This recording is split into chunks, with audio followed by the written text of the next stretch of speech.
hell? What is that?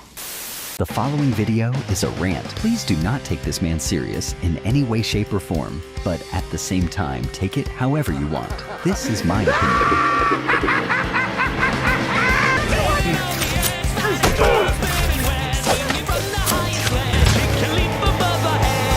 I believe there's a hero in all of us that keeps us honest. Okay. Alright, let's do this one last time. I gotta get some things off my chest one last time. If you've been following me for a while or are new here, let's go down a few rules. Let's go down all the commandments here on the channel. Commandment number 1, shut the hell up. Commandment number 2, there's nothing I can do about my mic quality. I am poor. Commandment number 3, Shut the fuck up! anyway, now that that's out the way, it's time to finally talk about something I think subconsciously I've been thinking I couldn't talk about for some time now on the channel. I thought since this is the side of pop culture and nerd media that has been beaten to death, grinded and yapped about into oblivion by millions on millions of people with damn near identical opinions. Oh! Where does little old Leopold fit in here? What do I have to say that hasn't already been said? What can I bring to the Spider-Man media landscape minefield that hasn't been discussed tenfold already? So I want to say out flat that this isn't a Spider-Man video about any of the other Spider-Men. I love you guys. I'll mention them periodically throughout the video, of course, because you can't really help to compare them. But what I really wanted to focus on this video was Tom Holland, Tommy Boy, Tom Holland Spider-Man, and my seething hatred for how his adaptation of this character has been treated over the years for a multitude of bullshit ass reasons. And I've been looking online. I know the streets are excited for Spider-Man 4. I'm looking around. I know everyone's excited. Oh my god, Punisher, Savage Hoku boy!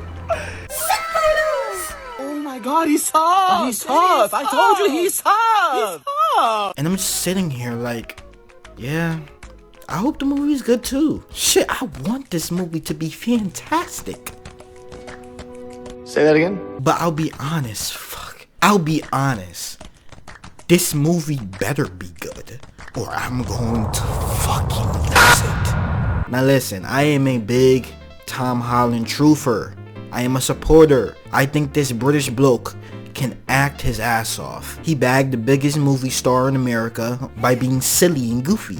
I like American football. I just don't understand why it's called football, because they don't use their feet. Yeah, it should be called something different, maybe. Throw ball. Whatever you want to call it. Throw but ball. you don't kick it. I told you he's tough. He's tough. He's a man that I very much respect. The only problem is his biggest movies, his biggest bodies of work that he's known for.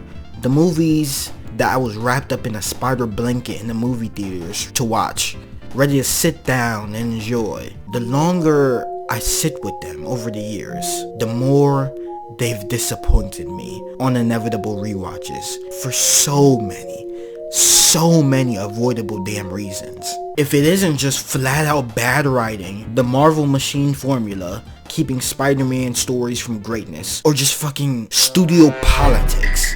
If I could kill it, I would. But I legally can't. But I've considered it. Compared to Tobey's Spider-Man, who I feel, despite some of people's gripes, the campiness, the melodrama, I'm different. Punch me, I bleed. the overall time period of the movie, I still view this man as the OG. And at this point, you never disrespect the OG. You just give him his flowers. I love Sam Raimi's adaptation of Spider-Man. Andrew Garfield's Spider-Man being this little awkward middle child, but also giving us arguably the best performance as both characters, acting-wise. Keep you safe. I don't. What? What? Say it. Say what you want to say. What do you want to say? Where you been? You're dead.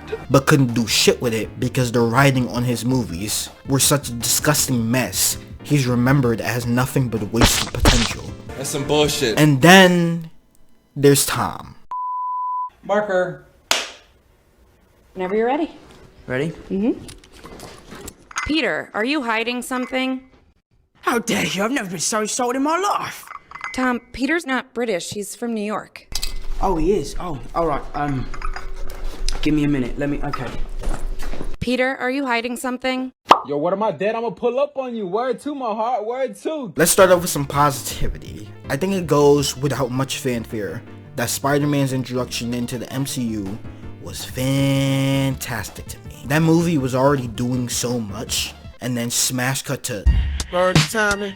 It's time, man. Funny thing about Civil War, I never watched it when it came out in theaters.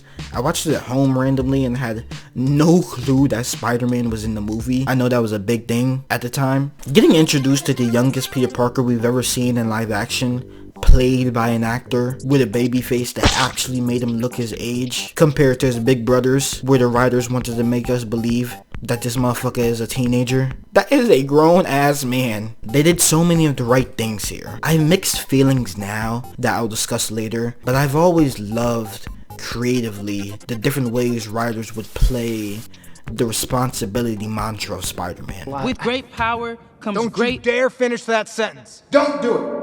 I'm sick of it. With all our big name superheroes, our big three, if you will, in superhero media, all of their origins have been spit out and regurgitated to infinity and fucking beyond, that now we don't even get origin stories about them anymore. The movies now, it's always about 2 to 3 years into them being a superhero now. And honest to God, Civil War was really the first to me that decided, hey, look at me. You know Spider-Man. I know Spider-Man. This is him.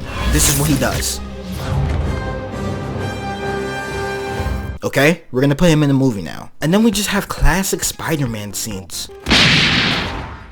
Him flipping around, bantering with other heroes. Is this stuff coming out of you? That would explain the rigidity-flexibility ratio, which, gotta say, that's awesome. I don't know if you've been in a fight before, but there's usually not this much talking. Alright, sorry, my bad. And right off the bat as a viewer, you're thinking, oh gee golly, man, he's perfect. Where is his solo movie? Sending invites. No way! I'm gonna watch the NBA Finals with Mr. Stark!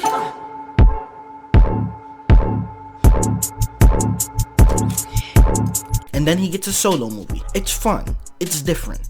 It's friendly neighborhood. I think the cold open of Homecoming says everything I needed to know about this version of the character, and the movie itself still had its problems, but I have always loved Homecoming. I've always thought that this was a very, very solid introduction into Tom's adaptation of the character. I love the tone of it all and how it escalated. I love the climax specifically and the resolution of that. This was a really solid first outing for him. My only problem is the following movie completely shits on everything we just set up. Now this isn't some new thing. I genuinely love that the general public has completely turned on this film over the years. Yes, my evil feelings are finally being validated. Oh, I love Led Zeppelin! I hate this song! But the truth is, I wasn't always like this. I wasn't always the leader of the Far From Home It's Kinda Bad bandwagon. When I first saw it, it took some time for my rage to set in. John Watts' movies, his tone, I enjoyed the lighthearted, slice-of-life teen Spider-Man adventures. But now in the sequel, all of that same teen campiness is replaced with the same energy as a fucking Disney rom-com.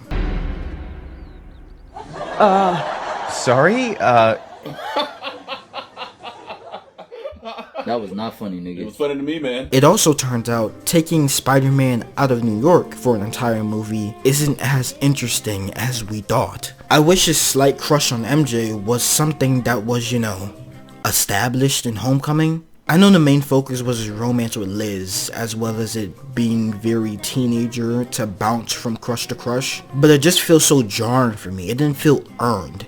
It feels like I'm copping pleas for writers that didn't want to earn that progression naturally.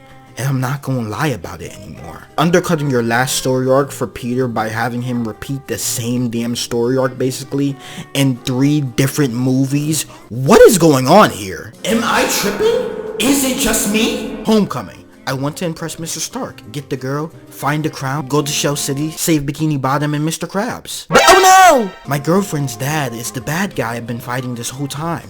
That's rough, buddy. And Mr. Stark took away my cool Spider-Man suit. I can't do anything without my suit. Oh wait, I'm fucking Spider-Man. I'm him, I'm that guy. How did that not quander upon my noggin? So he beats the bad guy. There's a few consequences, but not enough in my eyes. Like I said, a solid Spider-Man story, but not the best. The second movie comes in, Mr. Stark is dead. Oh no, I gotta live up to his legacy now. But I'm not really trying to be a hero like that anymore. I kinda wanna go on vacation. And I'm like, I guess. Sure, that's a cool development. I really hope the people that like Spider-Man watch those last 2 movies. We don't have time to sit around though. Mysterio's here, and he's mad at Tony Stark. What? Oh. Okay. Who would have thunk it? A classic Spider-Man villain, not even being a Spider-Man villain basically, in this universe. He doesn't even have beef with Peter really. This shit is so stupid. I have to figure out what kind of hero I am, but wait a minute. Why am I getting the strangest case of deja vu? Who cares? No time to think. Turn up that AC/DC. Make that new suit. We're our own hero, man. We are our own guy. This is okay. Everything's okay. And then we have one of the hardest scenes in the trilogy to me still. Yeah, I can't lie. I really like that scene. And everything's all good. The suitcase to my dead father figure blew up off screen. We do not care. But who cares? Aunt May doesn't. Peter doesn't. The writers don't. I guess I'm the only one that gives a fuck. Gee golly. And this is where everything broke for me. I was in the Avengers. The Avengers? Yeah. That's great! Thank you. What is that? My No Way Home theater experience was one of the greatest theater experiences I've ever had, without a doubt, in a movie theater. The way I can tell a good theater experience is about to go down for me, I don't know what it is, but it's something in the air. It's a little spark, a little feeling that I'll always look back on as a special moment in my life. I take my theater experiences very seriously. I just hate that on every consensus rewatch of the movie, it progressively gets less and less impactful. And I don't think that's supposed to be happening. That cold open starts looking worse and worse. The jokes aren't landing the same. It's actually my fault that you're here. Like the universe? Or the woods? I hate the woods. Tom made a brand new suit at the end of the last movie, and now he's back in this bum-ass suit. Ew! He's making stupid decisions, which I'm honestly fine with. What I'm not fine is that the hero that he goes to help him with his mistake is acting just as dumb as him. Why would you go through with the spell to make people forget Spider-Man? Peter asks if some people can still know, which Strange replies with, "That's not how the spell works, and it's very difficult and dangerous to change it mid-casting." only to then make the spell work that way. Alright, fine. Everyone in the world's gonna forget that you're Spider-Man except your girlfriend. His stupidity doesn't end as he continues to ask questions and dangerously rewrite the spell rather than just stopping and containing it, and redo it in one go once all the exceptions are laid out. Have Peter write down every exception he wants on a piece of paper so this doesn't happen again, for fuck's sake. And listen, I still love this movie. I still find the genuine parts stable. The emotional gut punch is real. I carried on, tried to keep going, try to keep being the friendly neighborhood Spider-Man, because I know that's what she would have wanted, but at some point I stopped pulling my punches. I got rageful. I got bitter. I just don't want you to end up like me. The climax gripping, and the third act some of the funnest moments I've had while watching a movie. I still love this movie while still understanding that it is extremely flawed. Because my initial point before getting lost in my rambos is that Tom Holland's Spider-Man has gone through the same damn arc 3 different times in 3 different movies on loop, and I am beyond sick of it. Because now they expect me to be all happy that we're getting a version of the character we all wanted 2 movies ago. Why is everybody so fucking happy? And I'm just sitting here like, no. you're gonna have to show me. I always said that my number one thing that I love about stories are the characters. I love characters before any plot, before any world building, script consulting, costuming, whatever. I want to know if your characters are good. And the main problems with these movies is that outside of the main hero and the main villain most times out of not, I don't think I love a single side character in this universe and what they do with them. And that is insane to me. Fucking sane. We are talking about Spider-Man characters here. Where in any other media, whether it's other live actions, animated joints, the best part is how much each character feels like they got stuff going on in this universe. But here? Nuh-uh. Motherfuckers ain't got shit going on here. My biggest example of this, and I hate to say this, but you don't even understand how much this pains me, but my biggest example of this is Zendaya's MJ. Or not MJ, whoever you are. The problem I always had with Zendaya's MJ is this weird, we want to make her Mary Jane Watson, but we also want to make her her own character. Oh shit, but her name is Michelle, but we also want to randomly retcon her middle name to be Watson. Like, what's happening here? Miss Jones Watson? Jones, I don't go by Watson. We know, we understand, but honest to God, the more information that comes out about how much freedom the MCU maybe actually had, I honestly don't know anymore. Because I don't see Sony using the Mary Jane character outside of animated movies. They don't even want to introduce a new Spider-Man with these bullshit ass villain movies that they're trying to do. I don't know all the minutia of the politics around Sony and Marvel's bidding wars between this character, but all I know is I am not a big fan of Zendaya's MJ. And it sucks. Because I know for a fact that Zendaya would make an amazing classic Mary Jane Watson in a modern setting. Do you know how much she would eat that role? And that's what I'm really hoping for in Spider-Man going forward, in the big picture of it all right now. My biggest problem with this version of MJ is that, surprisingly, I actually did kinda like what they were trying to do at first in Homecoming. She was a subversion of the party girl, alluring type of girl by being a mysterious weirdo instead. Instead of the everybody knows me type of person, everybody knows me, everybody likes me type of MJ that we're used to getting. First off, from my point of view in those movies, with the exception of the hair color and the fact that she calls him Tiger once a movie, it's pretty much Gwen Stacy. You know, in personality, she's pretty much Gwen Stacy. And the funny thing for me in the third movie is that when they finally do introduce Gwen Stacy, she's like Mary Jane. She's like Mary Jane with blonde hair. And instead making her someone very pretty, but clearly insecure, trying to make herself unlikable. That was interesting at first until they sort of just bottomed out and made this version of MJ just a normal girl. Like this could be anybody. If she wasn't played by Zendaya, I wouldn't give a single fuck about this adaptation of MJ. She literally has nothing going on. Honestly, if I were to make a modern MJ with Zendaya, she'd be an influencer. I feel like that's the modern culture, popular people job at this point. Stage performer MJ is something we've already done. We've done sassy teenage girl MJ. I feel like that would be a natural progression of the character. And it still allows her to kind of jump around with what she's doing at a time. If they still wanted to make her an actress, let her be a YouTuber. Everyone know that this is my official YouTube channel,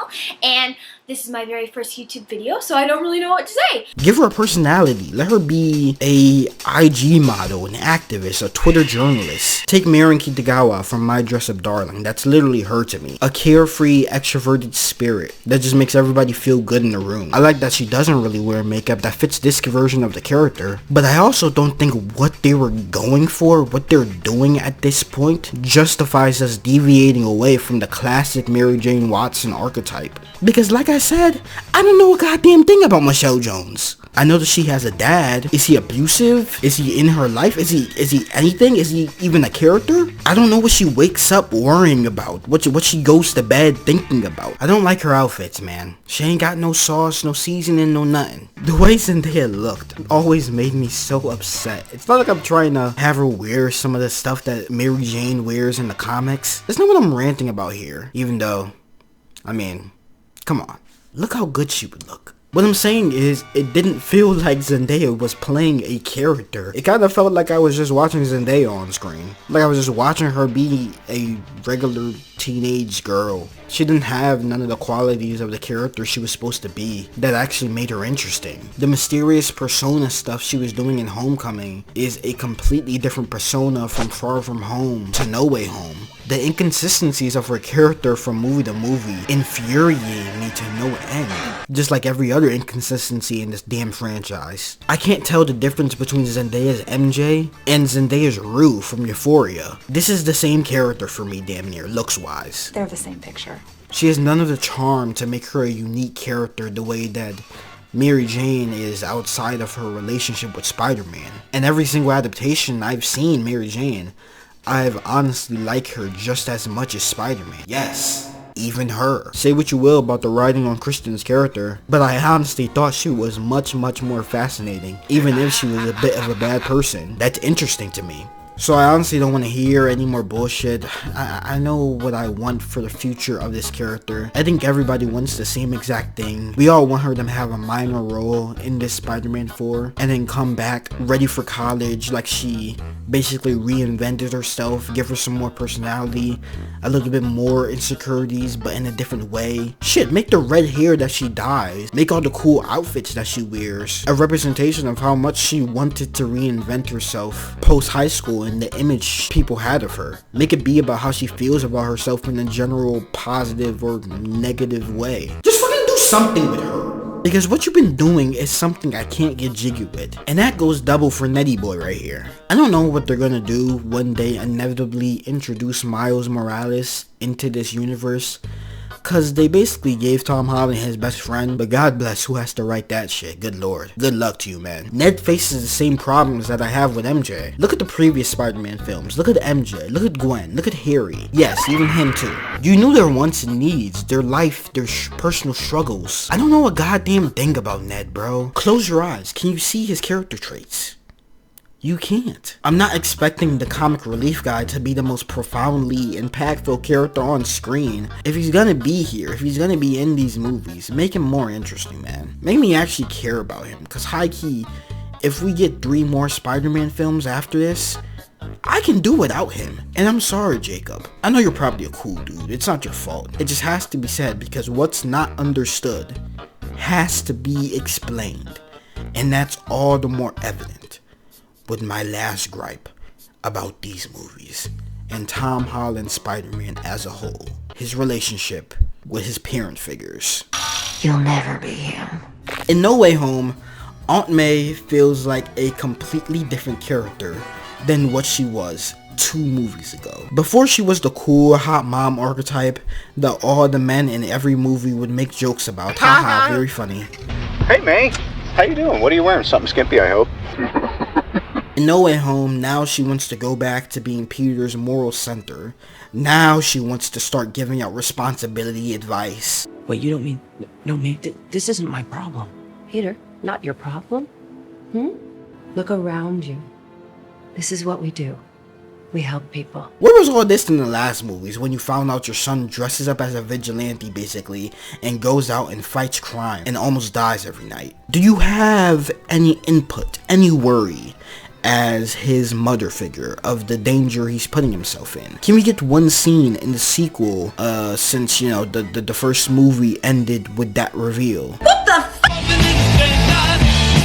I fucking hate the acting masterclass Tom Holland is giving here during her death scene to try and make me care for a relationship that should have been developed light years better than this beforehand. Maybe if Aunt May didn't take a movie off, basically, we would have cared a whole lot more. Do you know how much this could have hurt even more if we had an entire trilogy of her before killing her off just for Tom Holland's development? I'm just like...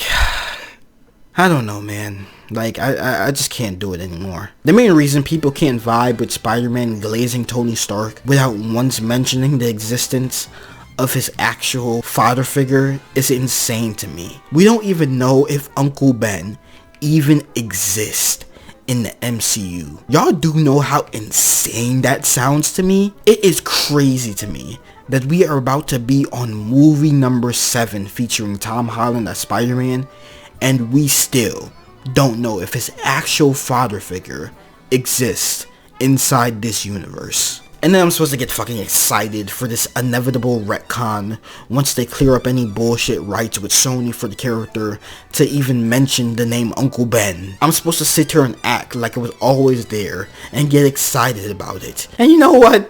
Maybe I will. Maybe I'm that broken, that tapped. I honestly don't know after all of this. This entire saga that Tom Holland Spider-Man has given us has been infuriating and has beyond stressed me out more than any future child I might will ever have. This entire saga that Tom Holland Spider-Man has given us for fans, from Marvel almost losing the rights in a bidding war, to not being able to use iconic characters' fucking names, to weird writing on his stories because of that very fact. I'm so happy about the rumors that Tom was passing up on Spider-Man scripts until they finally landed on one that he actually liked. Because if I'm him, like, dude, in his position, I can do anything here. I am literally fucking Spider-Man. Make a better script for me, or you won't see me on set. I love the new suit. I like the vibes. I like the happiness around this movie right now. I just want some sauce back, man. I want the swinging scenes to look as vibrant as they did in 2. Shit, as they looked in Amazing. I want this movie to look unique, have some colors, some more sun. None of that gray, sterile street shots. No more showering this beautiful ass suit with CG. Stop fucking playing with me, man. We could quite possibly have the best live action Spider-Man of all time. I mean, we currently have the longest running live action Spider-Man at this point. Tom has been in like 7 movies with the character. So for the love of everything that is holy, let's stop playing around. Please. I can't take any more of it. Did you tell me this was over? There ain't no use talking it over. Yeah, why don't you try to tell me sooner? Can you tell me it was over?